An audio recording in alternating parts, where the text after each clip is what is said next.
Bismillahirrahmanirrahim. Assalamualaikum warahmatullahi wabarakatuh. Alhamdulillahi rabbil alamin. Wa bihi nasta'in ala umurid dunya waddin. Wassalatu wassalamu ala asyrafil anbiya'i wal mursalin wa ala alihi wa sahbihi ajma'in. Asyhadu an la ilaha illallah wahdahu la syarika lah wa asyhadu anna Muhammadan abduhu wa rasuluhu la nabiyya ba'dah. Ya ayyuhalladzina amanu taqullaha haqqa tuqatih wa la tamutunna illa wa antum muslimun, amma ba'd.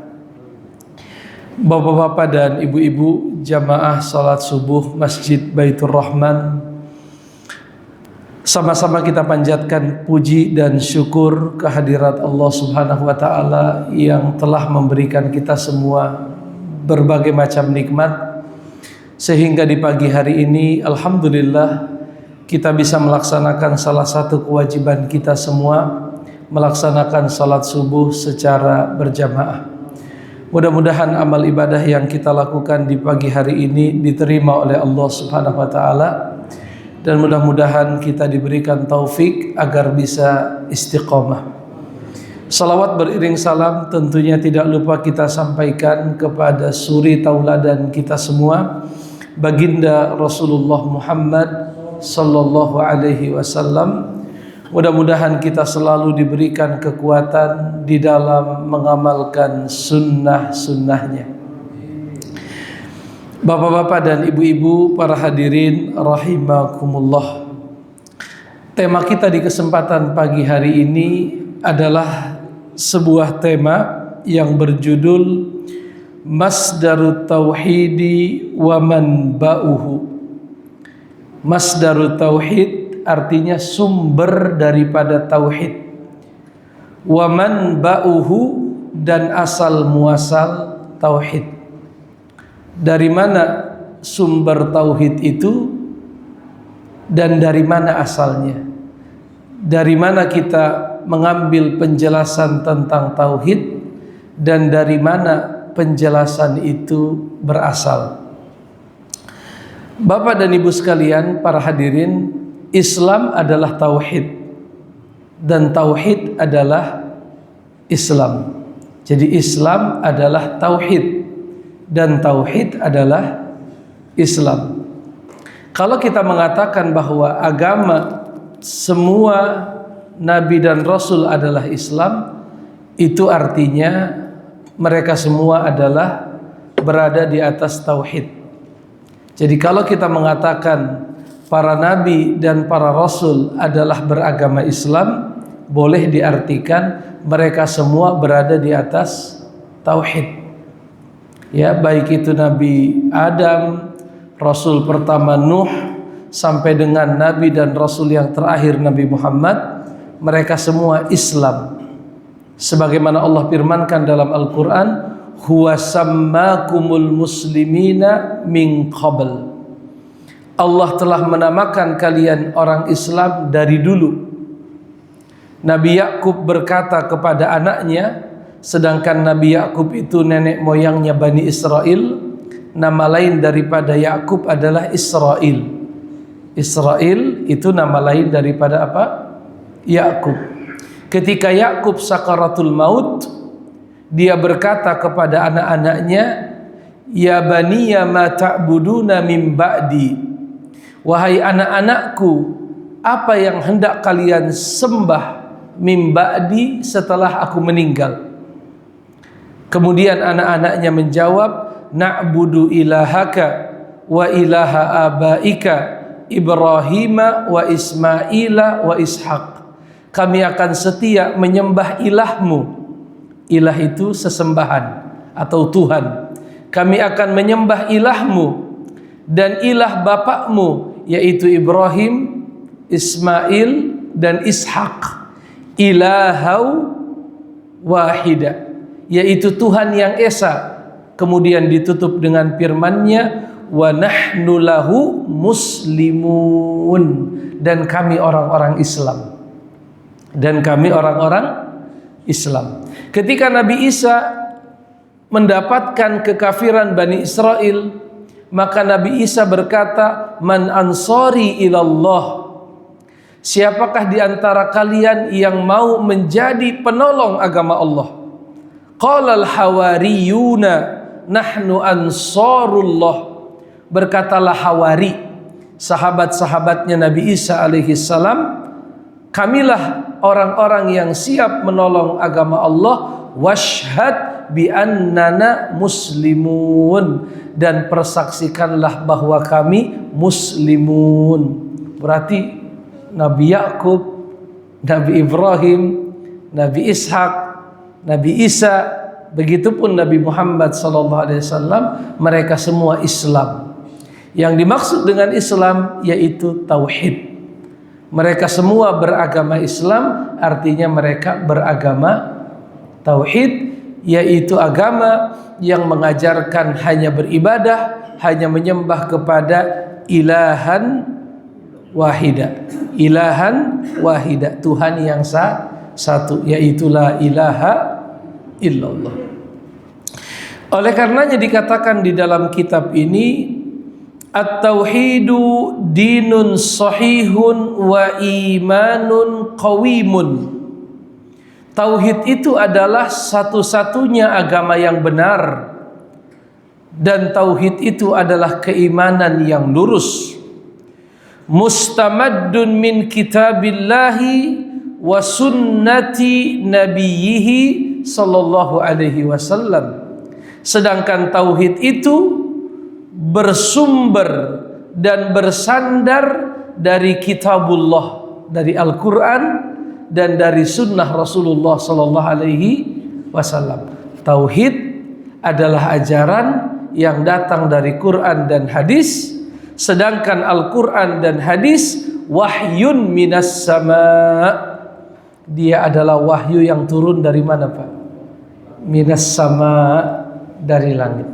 Berarti tauhid bersumber dari Quran dan hadis, sedangkan Quran dan hadis wahyun minas sama, adalah wahyu dari mana, Pak? Dari langit. Kalau Quran kita paham bahwa dia adalah wahyu. Lalu bagaimana kita mengatakan hadis juga adalah apa?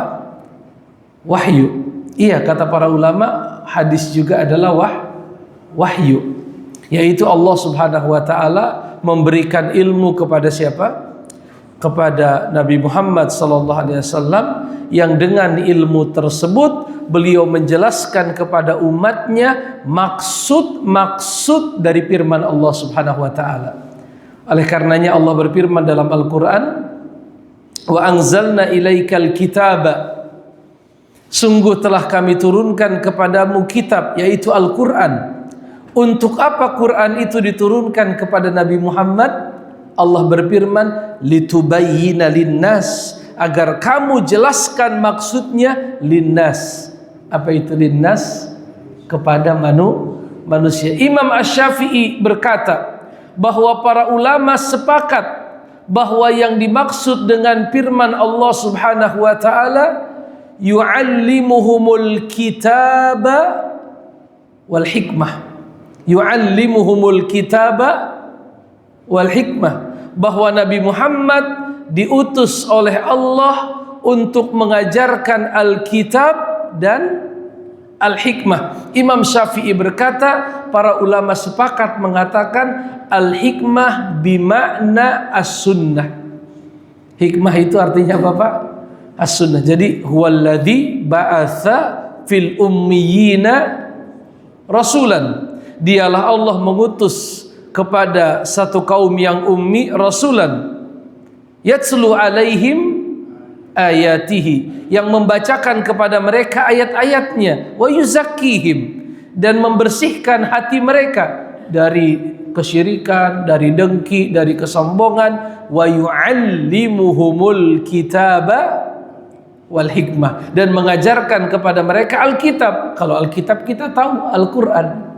Lalu apa yang dimaksud dengan hikmah? Imam Syafi'i berkata, aku mendapatkan begitu banyak ulama, aku bertemu dengan mereka, dan semuanya sepakat mengatakan al-hikmah adalah apa Pak? As-sunnah atau al-hadis. Taraktu fikum amraini. Aku tinggalkan untuk kalian wahai umatku dua pusaka, lan tadillu abadan.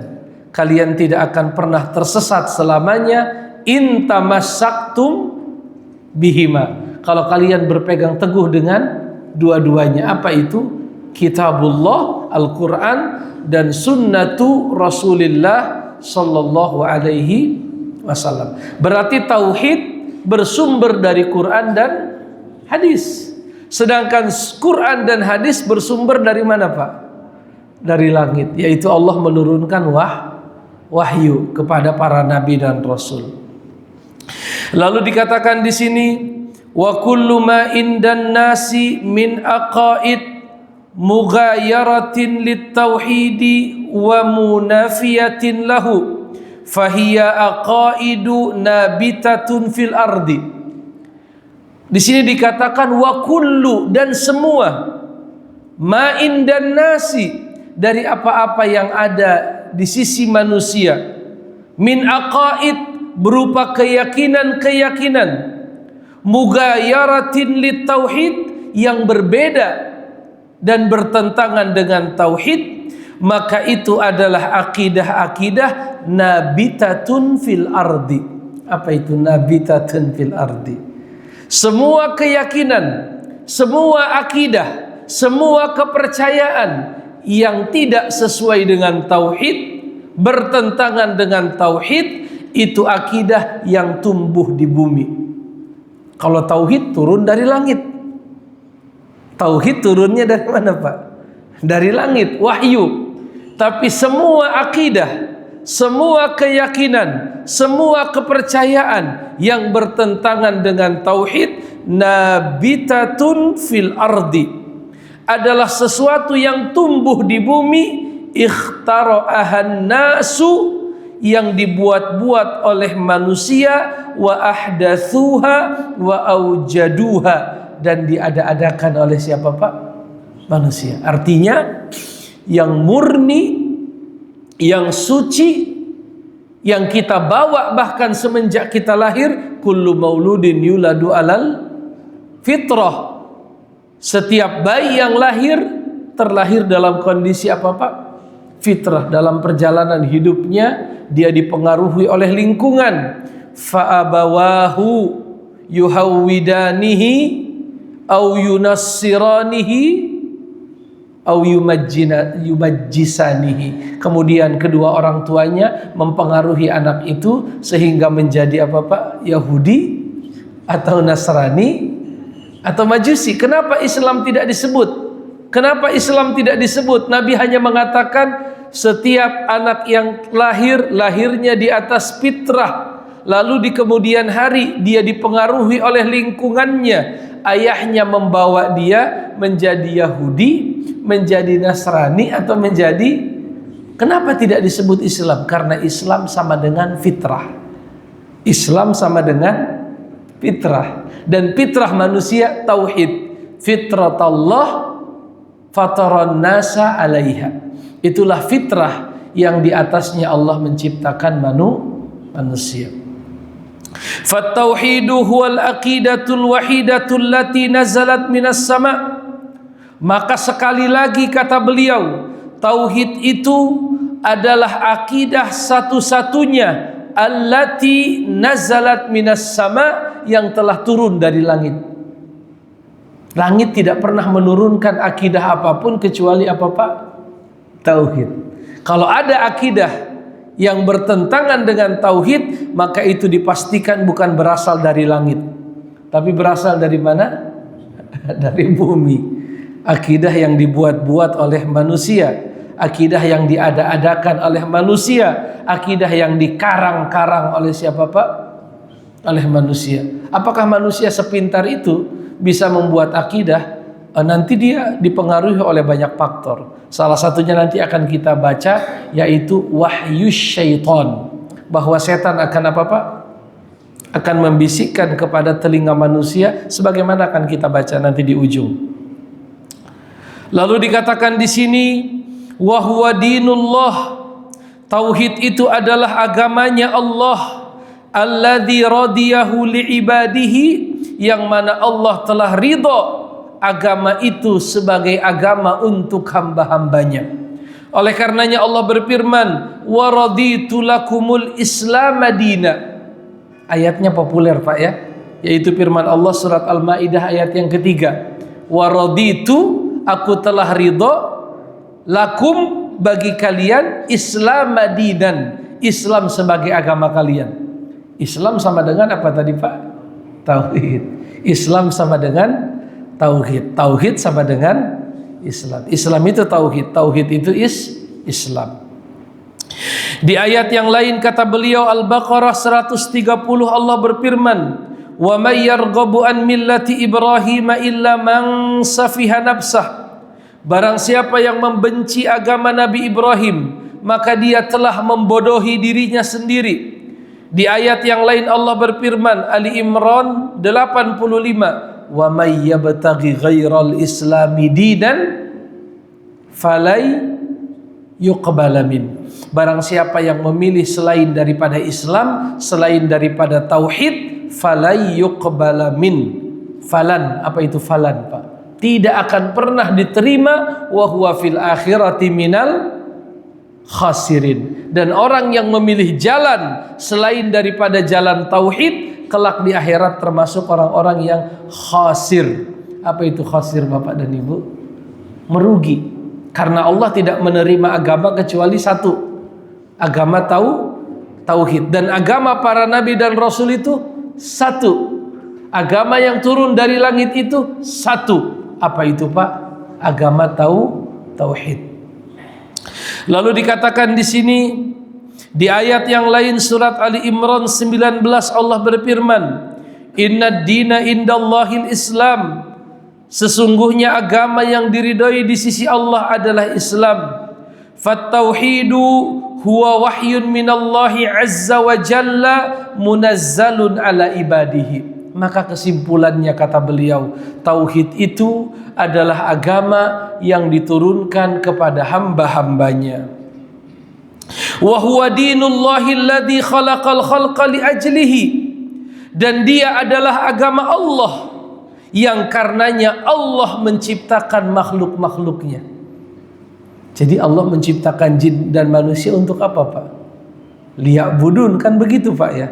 Kita sering baca ayatnya, wa ma khalaqtul jinna wal insa illa liya'budun. Aku tidak menciptakan makhluk yang bernama jin dan juga makhluk yang bernama manusia illa liya'budun, kecuali agar mereka beribadah. Kalau Bapak baca dalam tafsir yang ringkas, tafsir Jalalain, liya'budun itu diartikan oleh beliau ai liyuwahhiduni.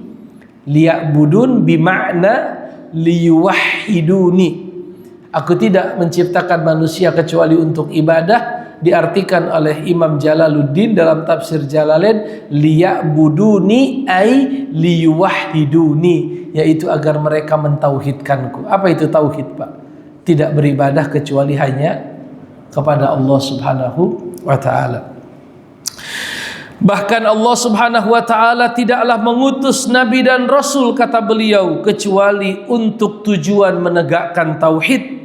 Di surat An-Nahl ayat 36 Allah berfirman, walaqad ba'atsna fi kulli ummatin rasulan an ibudullaha wajtanibut taghut. Surat apa tadi Pak?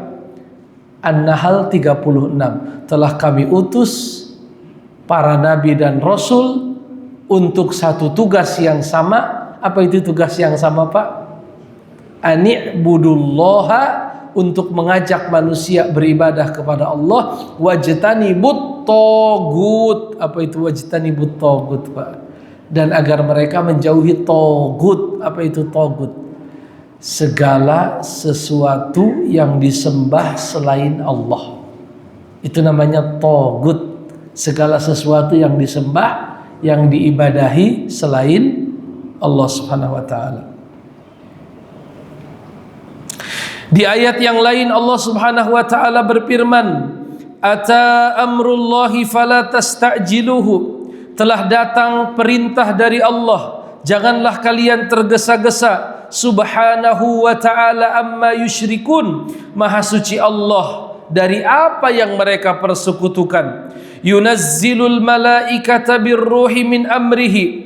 Dia menurunkan para malaikat dengan membawa ruh dari perintahnya. Ala may yasha'u min ibadihi. Kepada siapapun yang dia kehendaki. Allah mengutus malaikat. Malaikat membawa wahyu. Untuk apa? Malaikat turun, untuk apa wahyu diturunkan? Allah jawab, an anziru, agar para nabi itu memberikan peringatan. Peringatan apa? Annahu la ilaha illa ana fattaqun. Annahu la ilaha illa ana fattaqun. Peringatannya para nabi kepada manusia adalah an la ilaha illa ana, tidak ada yang pantas diibadahi kecuali aku, fattaqun. Apa itu Pak fattaqun? Maka bertakwalah kalian kepada Allah Subhanahu wa taala. Oleh karenanya bapak-bapak dan ibu-ibu, di dalam Quran Pak, di dalam Quran, kalau kita baca Quran, ada satu pola yang sama. Ada satu apa Pak? Pola yang sama dari dakwah para nabi dan rasul. Selain bahwa mereka mengajarkan tauhid, mereka juga memperingatkan manusia dari bahaya apa Pak? Syirik. Salah satu kalimat yang sering diulang-ulang oleh para nabi dan rasul adalah kalimat apa Pak? Ma ta'buduna min dunillahi illa asma'an sammaitumuha antum wa aba'ukum ma anzalallahu biha min sultan. Itu ciri khasnya Pak. Apa artinya? Para nabi dan rasul seperti yang kita akan sebut ayat-ayatnya di dalam Quran itu punya ciri khas. Apa ciri khas mereka? Mereka ajak umatnya menyembah Allah, lalu mereka akan berkata, ma ta'buduna min dunillah. Apa-apa yang kalian sembah selain Allah, asma'un, itu hanyalah nama-nama, sammaitumuha, yang kalian karang-karang. Antum wa aba'ukum, kalian dan nenek moyang kalian. Ma anzalallahu biha min sultan. Allah tidak pernah menurunkan perintah, menurunkan penjelasan agar kalian melakukan perbuatan tersebut. Bapak-bapak tentunya tahu kisah Nabi siapa yang dimasukkan penjara karena dituduh bahwa beliau telah melakukan apa? Perbuatan yang tidak pantas. Nabi siapa Pak? Nabi Yusuf. Di penjara Nabi Yusuf mengalami kejadian apa Pak? Bapak-bapak dan ibu-ibu tahu, yaitu bertemu dengan dua orang sahabatnya yang dia kenal di penjara. Satu ketika sahabatnya kan mimpi, betul? Yang satu mimpi bahwa ditaruh di atas kepalanya roti, fatakulut toyru minhu. Jadi ada yang mimpi temannya Nabi Yusuf di dalam penjara. Nabi Yusuf, tadi saya mimpi bahwa di atas kepala saya ini ditaruh apa Pak? Roti. Kemudian gak lama ada burung yang datang lalu mematuk-matuk apa? Roti tersebut. Yang satu lagi bilang askil khamra. Saya bermimpi bahwa saya menuangkan minuman kepada raja. Lalu kedua sahabatnya itu berkata, jelaskan dong kepada kami wahai Yusuf takwil dari mimpi kami tersebut. Itu permintaan sahabatnya Nabi Yusuf. Maka Nabi Yusuf bilang, saya bisa menjelaskan arti mimpi tersebut. Nanti kan arti mimpinya, kalau kamu sebentar lagi akan dieksekusi mati dikarenakan kejahatan yang kamu lakukan, kamu akan dipenggal, lalu kamu akan digantung kalau saya tidak salah ya. Nanti setelah itu burung-burung akan datang mematuk kepalamu setelah kamu mati. Adapun kamu wahai temanku yang satu lagi, itu tandanya bentar lagi kamu akan diapakan? Dibebaskan. Setelah kamu bebas, kamu akan kembali lagi kepada pekerjaanmu yang semula, yaitu memberikan menuangkan minuman di istana Raja Fir'aun. Lalu Yusuf berkata, nanti kalau kamu bebas jangan lupa ceritakan saya kepada siapa? Kepada Tuhan, walaupun nanti fa'ansahu syaitanu dzikra rabbih, kata Allah setan jadikan lupa temannya Yusuf menceritakan tentang bahwa Yusuf itu walaupun nanti kan di kemudian hari Yusuf keluar juga dari penjara gara-gara nanti rajanya Pak? Mimpi. Inni ra'aitu sab'a baqaratin simanin ya'kuluhunna sab'un ijab wa sab'u sumbulatin khudrin wa ukhra yabisat. Aku melihat ada 7 sapi kurus memakan 7 sapi yang gemuk. Lalu Raja Mesir saat itu menjadi bingung, ini maksudnya apa? Lalu dicari-cari tukang tafsir mimpi, nggak ada yang bisa. Lalu sang menteri itu baru teringat dengan siapa? Saya dulu punya teman di penjara, namanya siapa? Yusuf. Buru-buru nanti kan dia balik ke penjara, lalu dia katakan, Yusuf, itu raja saya mimpi. Kamu bisa nggak minta tolong tolong dijelaskan tentang maksud dari mimpi tersebut. Jelas Bapak dan Ibu? Lalu yang menarik yang ingin kita sampaikan, kalau Bapak baca Quran, yaitu surat Yusuf ayat 29 sampai dengan ayat 39 sampai dengan 40, itu Nabi Yusuf sebelum beliau menjelaskan maksud dari mimpi yang diceritakan oleh temannya, Nabi Yusuf berdakwah dulu Pak.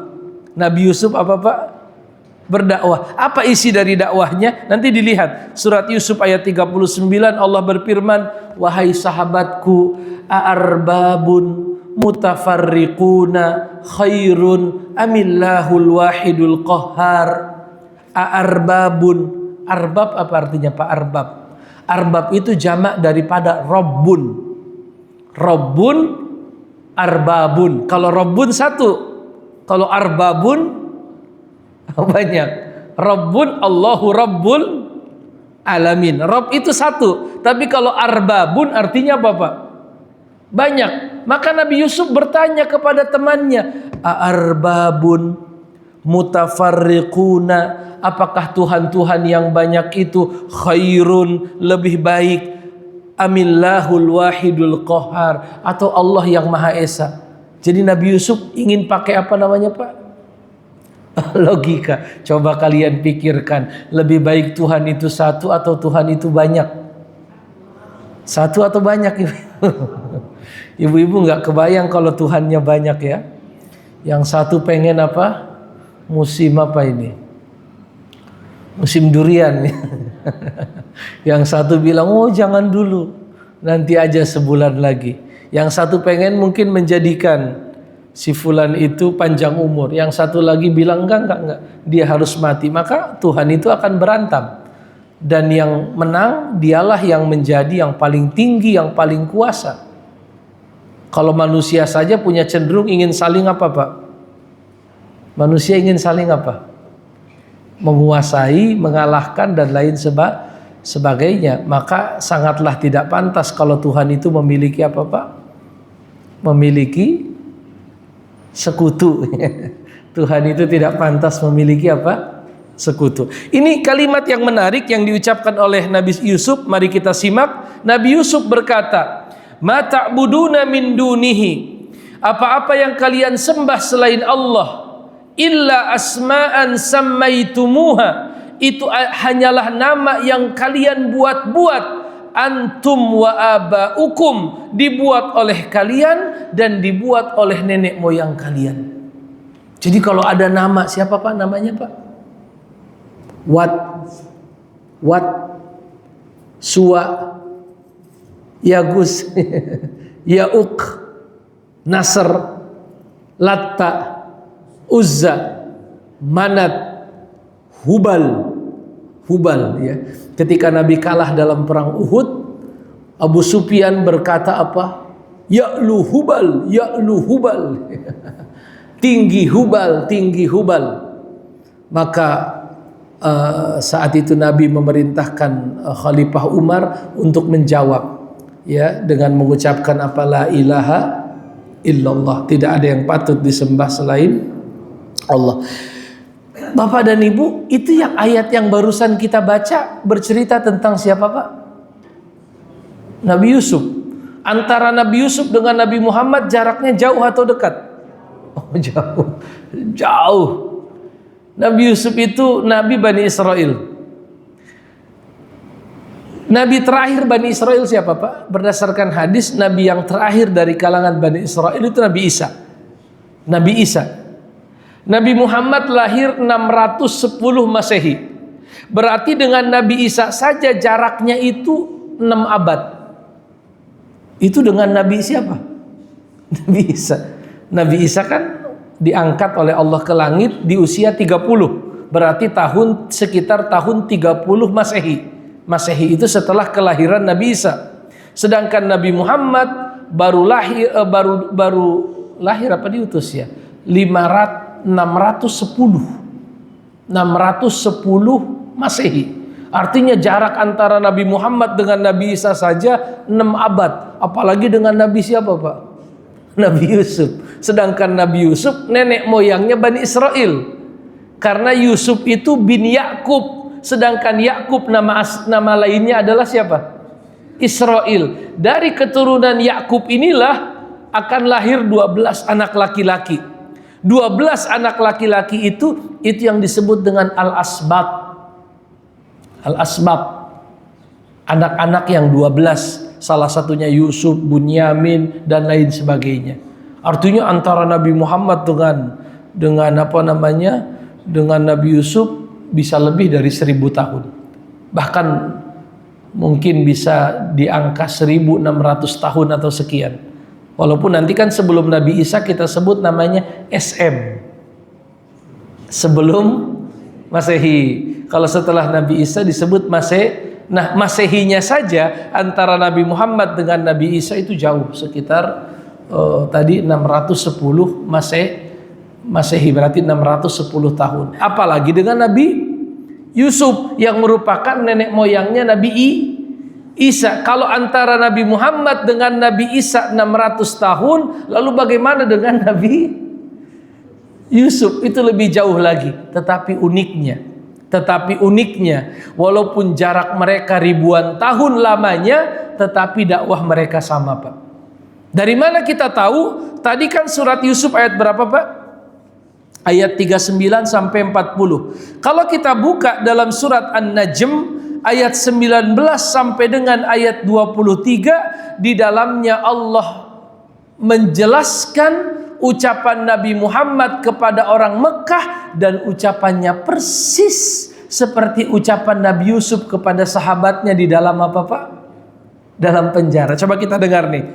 Allah berfirman tentang Nabi Muhammad, afara'aitumul Lata wal Uzza, katakanlah kepada mereka ya Rasulullah, apakah pantas Lata dan Uzza dijadikan Tuhan?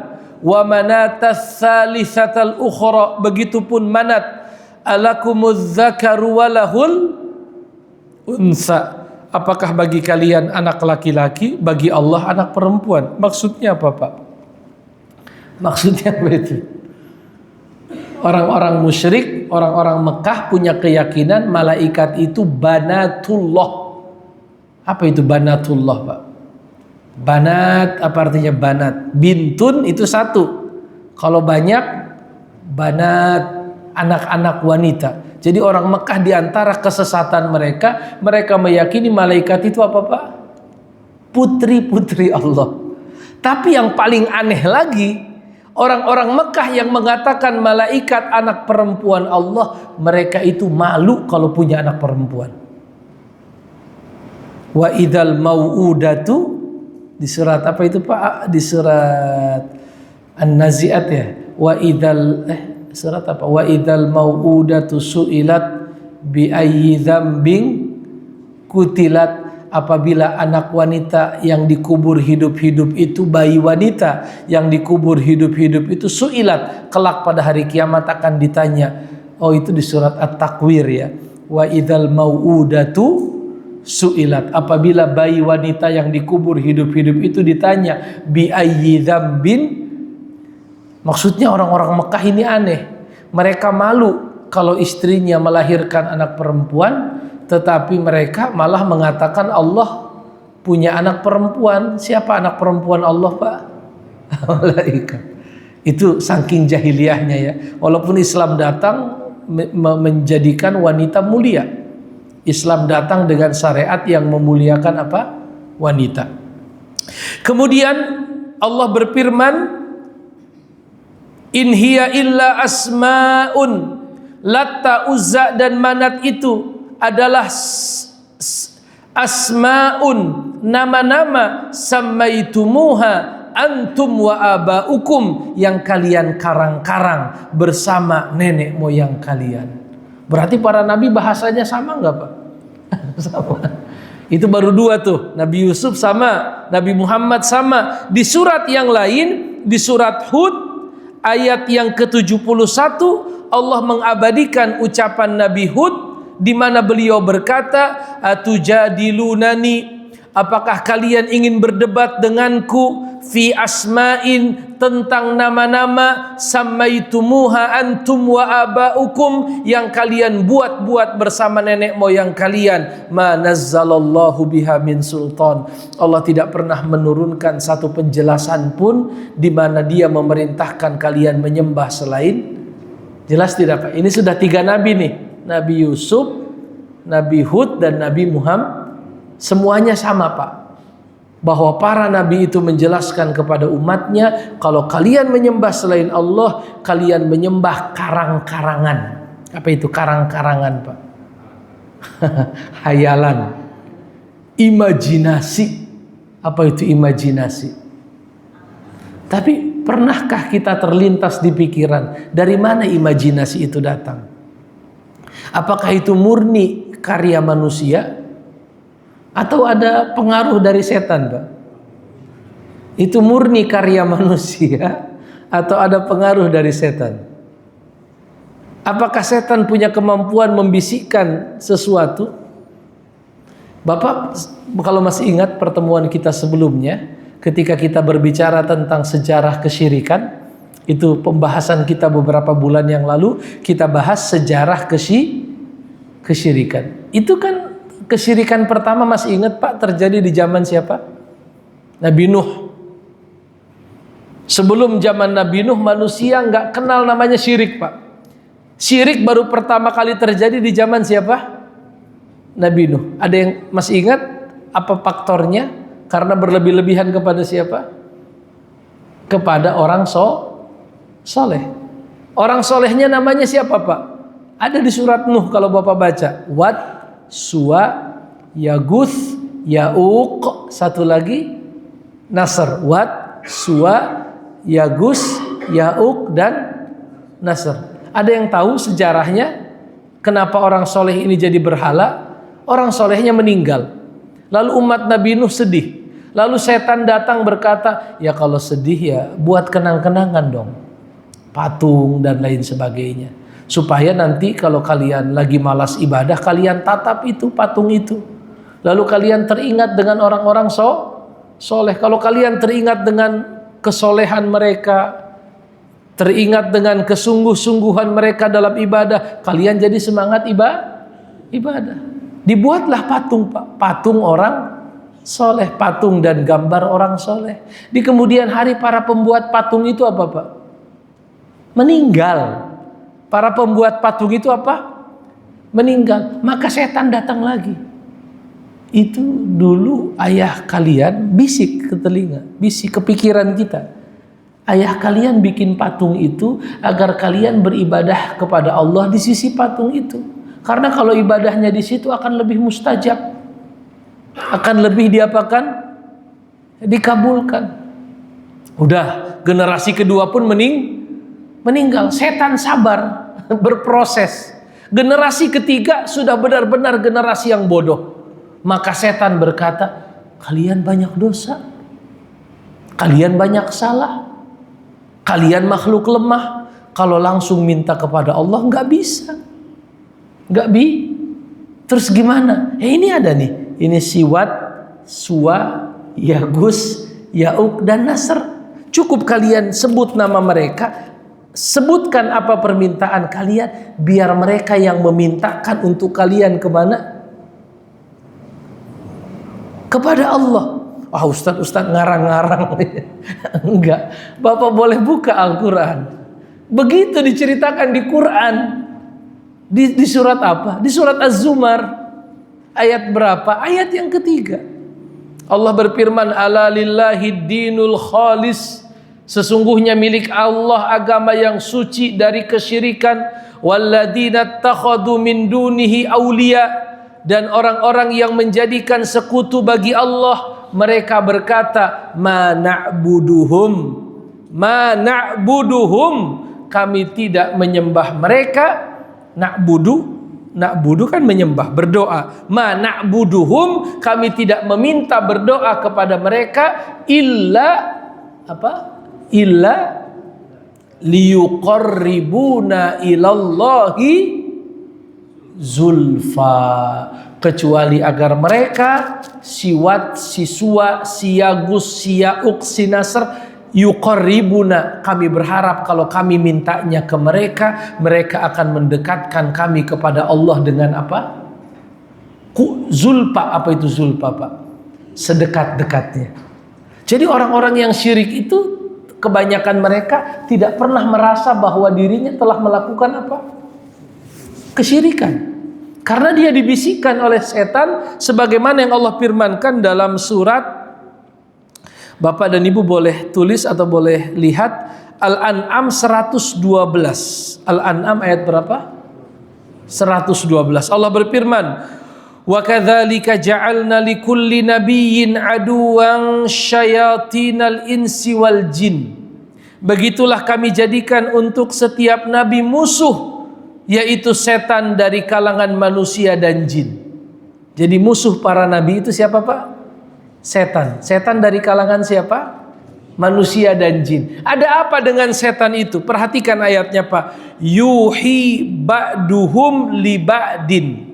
Mereka saling memberikan wahyu satu dengan yang lainnya, zukhrufal qawli gururo, berupa perkataan-perkataan yang indah. Zukhruf, ada surat di Quran, ada surat Az-Zukhruf, Pak, ya.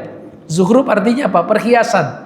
Zukhrufal qawli, perhiasan kata. Apa itu perhiasan kata? Maksudnya kata-kata yang indah, tetapi gururo, yang menipu. Itu orang soleh itu belum mati, dia hidup di sisi Allah, dia sudah mencapai kedudukan yang tinggi. Jadi kamu gak usah langsung minta kepada Allah, mintanya kepada siapa? Jelas atau tidak, Pak? Itu sejarahnya begitu. Sehingga manusia menyembah patung. Ya, menyembah patung. Ya, jangan-jangan patung-patung yang disembah itu dulunya orang soleh, betul tidak, Pak? Nabi Isa, apakah pernah dia menyuruh umatnya menyembah dirinya? Tidak. Lalu kenapa dibuat patung disembah? Ya logikanya sama begitu. Nabi Isa adalah anak siapa namanya? Anak Allah, dia dekat dengan apa namanya? Dekat dengan Allah. Atau mereka doktrinnya namanya Trinitas, ya. Salisu salasa.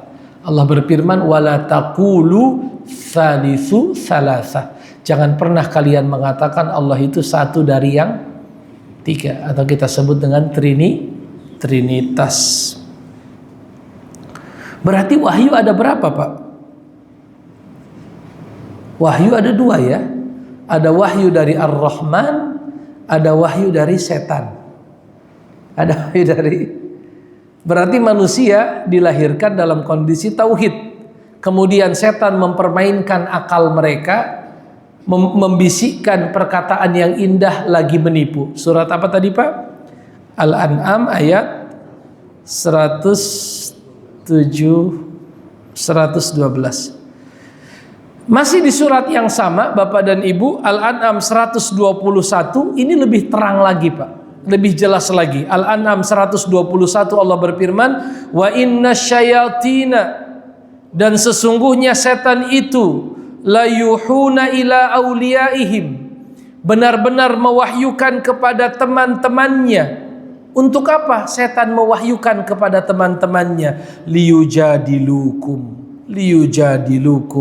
agar teman-temannya itu punya bahan untuk mendebatmu. Liyujadilukum, apa itu jidal? Jidal itu berdebat. Fa in ata'tumuhum innakum lamusyrikun. Fa in ata'tumuhum innakum lamusyrikun. Kalau kalian mentaati bisikan-bisikan setan yang dimasukkan ke telinga kalian, sungguh kalian lamusyrikun. Apa itu lamusyrikun, Pak? Sungguh kalian akan terjatuh kepada kesyirikan. Betul ayatnya begitu, ibu-ibu yang melihat? Betul ya? Surat Al-An'am ayat 121 dan juga surat Al-An'am ayat 112. Kalau ibu-ibu dan bapak-bapak ingin ayat tambahan, ada juga di surat Asy-Syu'ara 221. Itu ayat yang menjelaskan tentang bahwa setan itu menurunkan wahyu. Berarti wahyu bukan hanya dari Ar-Rahman, tapi juga ada wahyu dari apa? Syaitan. Zaman sekarang masih ada nggak Pak wahyu setan? Masih ada. Kita sering dengar ada informasi tindak kejahatan. Ada berapa bulan yang lalu ada seorang ibu yang ditangkap karena membunuh 2 orang anaknya kalau nggak salah. Ketika ditanya, kenapa kamu bunuh apa? Oh, anakmu. Dia katakan apa? Bahasa kita bisikan goib. Bisikan, ya sama kayak dulu apa Sumanto atau gitu. Dia gali kuburan, lalu dia makan apa? Bangkai orang yang sudah meninggal kan. Ketika ditanya kenapa itu, bisikan goib. Kalau bapak dan ibu masih ingat dulu di Deli Serdang Sumatera Utara ada dukun AS. Tahun berapa itu dukun AS? Dukun AS korbannya sampai 40 sekian wanita ya, yang dikubur di kebun tebu sampai diangkat dalam bentuk film itu ya, namanya dukun AS. AS itu Ahmad apa namanya, bagus lagi ya, Ahmad.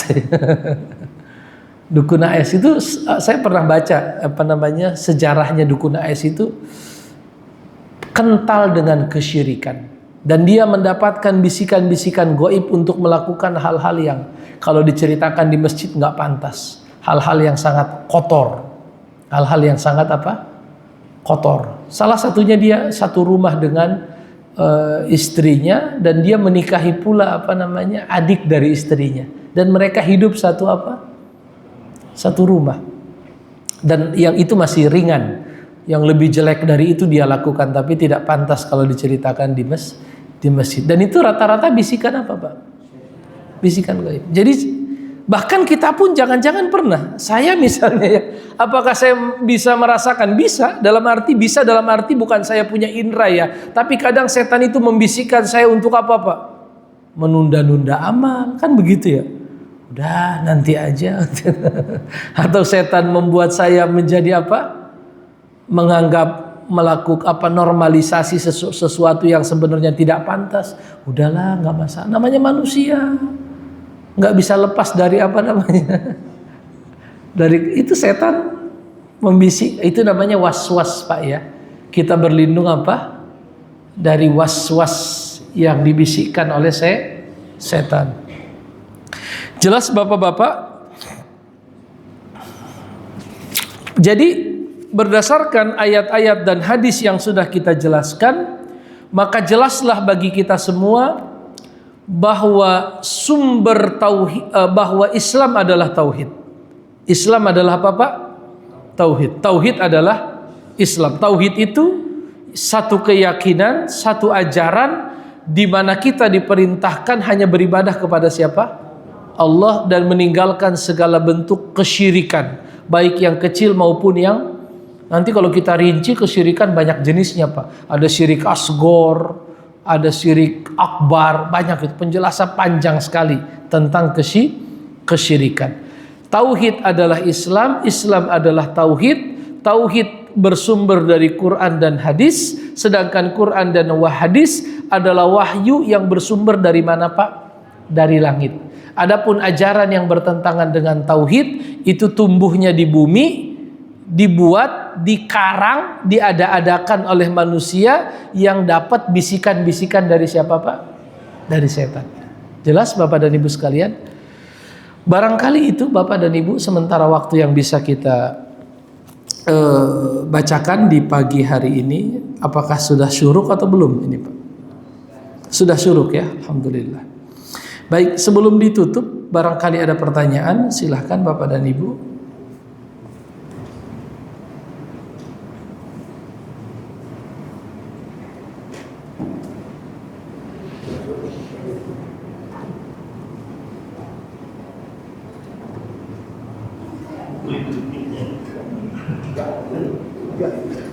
Ibu silahkan, ada ibu di belakang ingin bertanya.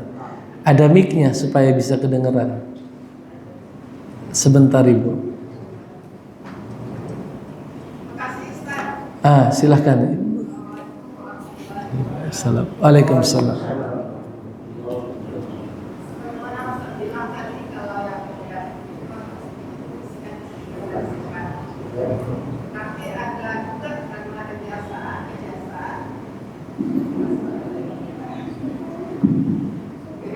Karena kebiasaan itu terhindar dari setan urusan. Iya. Jadi itu bukan karena kebiasaan bisa terhindar dari kebiasaan. Karena kebiasaan bisa terhindar dari sirik-sirik atau ketidakbaikan. Apakah bisa kebiasaan itu menjadikan kita terhindar dari kesyirikan? Begitu pertanyaannya Ibu? Ternyata bisa. Baik, itu pertanyaan Ibu, apakah bisa kebiasaan menjadi sebab kita terhindar dari syirik? Iya. Bisa, kebiasaan itu bisa. Tetapi kebiasaan itu kan berasal dari kebiasaan yang dituntun oleh wahyu. Kebiasaan yang dituntun oleh wahyu mengatakan sholat subuh berjamaah. Wahyu mengatakan rajin kamu baca Quran. Wahyu mengatakan rajin zikir. Wahyu mengatakan rajin datang ke majelis ilmu. Wa idza qila lakum tafassahu fil majalis fafsahu. Kalau diperintahkan kepadamu berlapang-lapanglah di majelis ilmu, kata Allah di surat Al-Mujadilah, berlapang-lapanglah. Yarfa'illahu alladhina amanu minkum walladhina utul ilma darajat. Allah mengangkat derajat orang yang beriman dan berilmu dengan beberapa. Tetapi harus kebiasaan yang dibimbing oleh apa Pak? Oleh wahyu. Tapi kalau tradisi itu tidak dibimbing oleh wahyu, berapa banyak tradisi yang justru ada noda-noda apanya itu. Banyak Ibu ritual-ritual yang sudah terjadi mungkin ratusan tahun di Indonesia yang kita sebut dengan kearifan lokal dan lain sebagainya, yang kalau kita tinjau dalam kacamata menggunakan kacamata syariat ternyata itu bertentangan dengan syariat. Jelas Ibu ya? Artinya bisa. Ya, mungkin kalau kebiasaan itu individu maksud saya. Individu, betul. Baik. Bisa Ibu, tapi dengan syarat sekali lagi kebiasaan itu harus dituntun oleh wahyu. Wahyu itu Quran dan hadis. Allah a'lam bishawab. Baik Ibu. Masih ada Ibu? Baik. Salam. Di belakang Ibu tadi mau bertanya juga, silakan.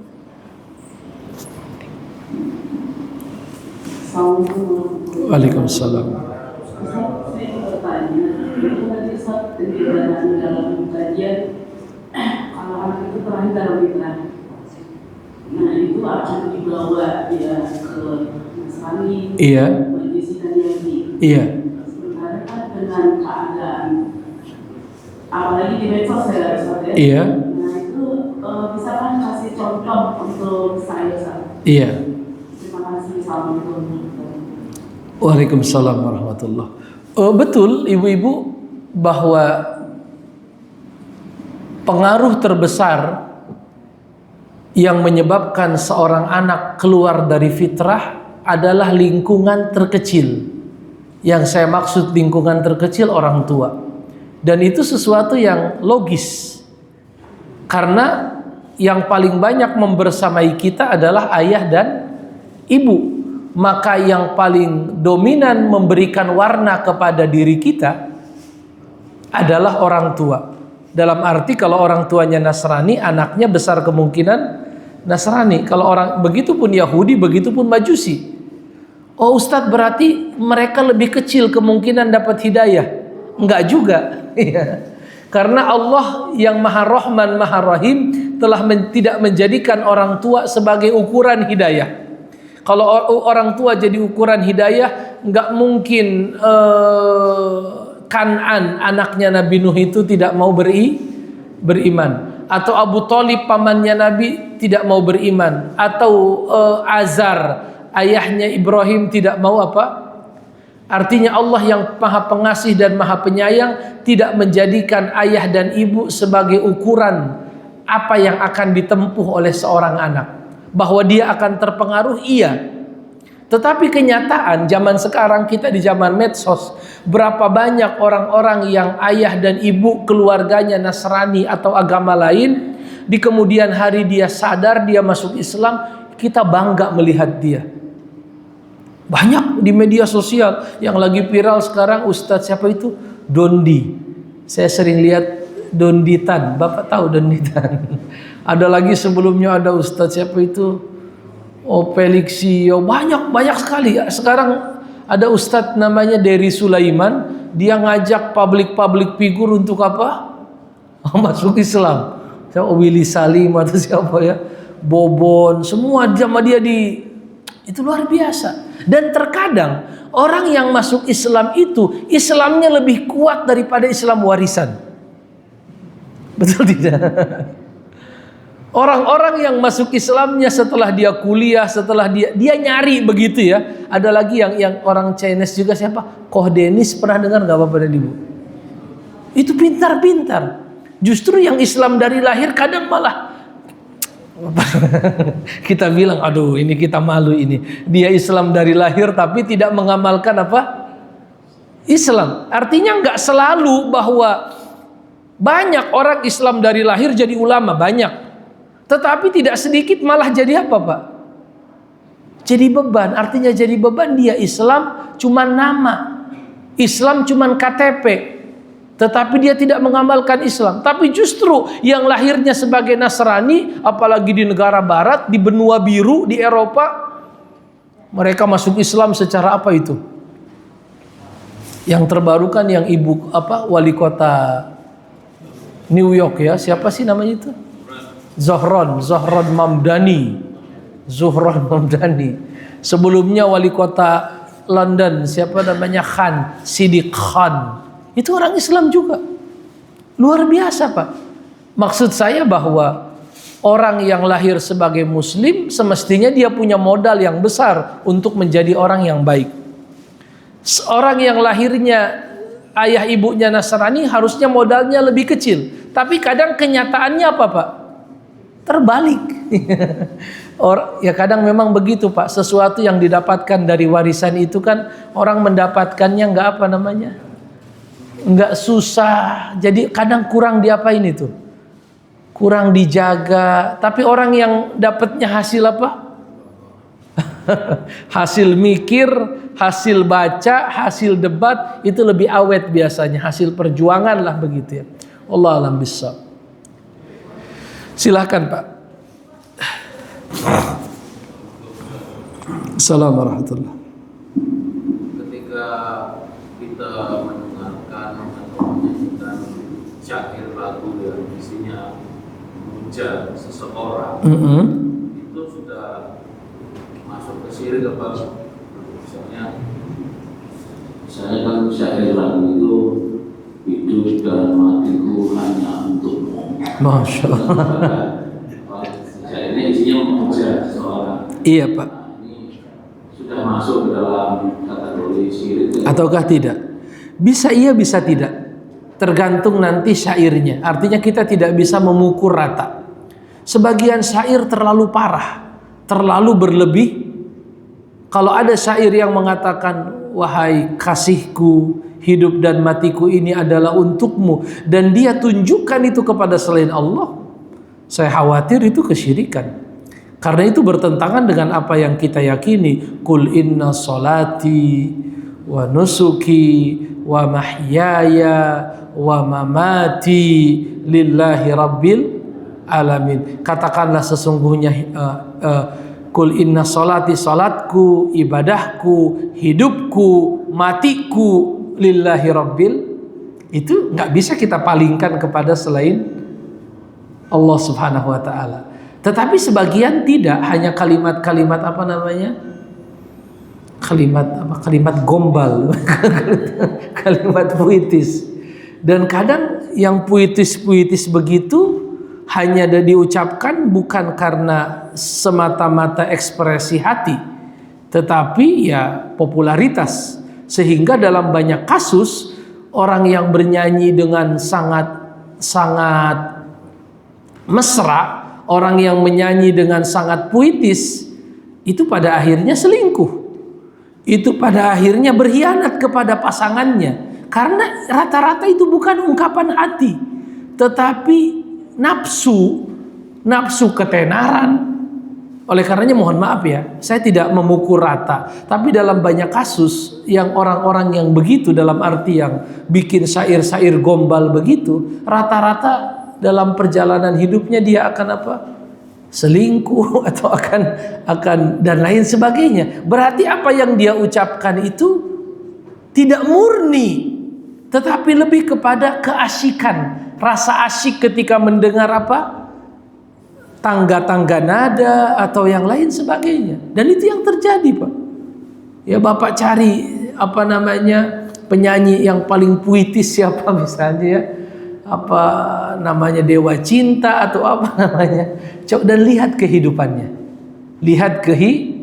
kehidupannya dia tidak bisa menjaga kemurnian itu dalam arti yang sebenarnya. Dan itu yang mungkin yang dimaksud oleh seorang khalifah yang mulia Umar bin Abdul Aziz, bahwa nyanyian-nyanyian cinta seperti itu bisa melahirkan kemunafikan. Antara yang diucapkan dengan yang diamalkan itu beda. Allah alam bisa. Artinya bisa saja Pak sampai pada level kesyirikan, tapi kadang nggak sampai pada level apa? Kesyirikan. Tergantung nanti syairnya bagaimana, kalimat-kalimatnya bagaimana, baru kita bisa apa? Memberikan semacam sifat hukum. Allah alam bisa. Sepertinya sudah habis pertanyaannya. Baik, kita cukupkan Bapak dan Ibu. Baik, kurang dan lebihnya saya mohon maaf. Mudah-mudahan Allah berikan kita semua kesehatan, ilmu yang bermanfaat, dan istiqomah beribadah kepada Allah Subhanahu wa taala. Kurang dan lebihnya saya mohon maaf. Assalamualaikum warahmatullahi wabarakatuh.